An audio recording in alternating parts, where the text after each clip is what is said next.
Après l'homme et l'ours, si on devait choisir entre l'homme et le requin, on choisirait quoi? Eh ben toujours le requin. La petite curiosité de l'été, c'est Dangerous Animals.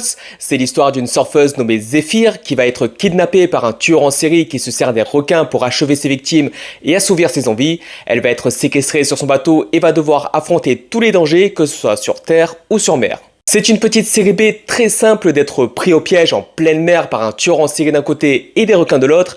Un film concept très séduisant qui donnait envie de voir du gore mélangé à du second degré pour un bon film d'été décomplexé. Mais même si le film est très sympathique et se laisse allègrement regarder, il ne joue malheureusement pas assez justement sur son concept. C'est vraiment dommage parce que le film est pas mal sur plein de points. Le personnage principal joué par Assy Harrison, que vous avez vu en Cowgirl déluré si vous regardez la série Yellowstone, est ici vraiment pas mal. Son perso est plutôt intéressant, on comprend son envie d'évasion par le surf par rapport à ses traumas, on prend le temps de la présenter, de la connaître, on s'attache à elle et on est complètement impliqué dès qu'elle se retrouve dans tout l'inverse de ce qu'elle voulait enfermer. Et le tueur en série joué par Jake Courtney est bien meilleur dans ce genre de rôle complètement déglingué de la tête plutôt qu'en héros belle gueule comme John Connor qu'ils ont essayé de lui mettre à un moment donné. Les deux acteurs se confrontent parfaitement, c'est un huis clos d'horreur sur le bateau et sur mer où les péripéties sont bien gérées, il y a du gore, de la tension avec quelques surprises qu'on voit venir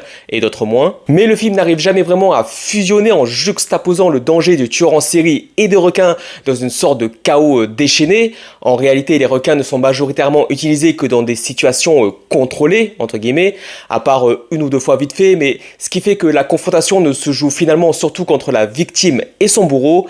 Même si on est pris dans la manière dont elle va s'en sortir, il manque ce goût de peur viscérale et surtout de jeu d'échecs mortels en haute mer.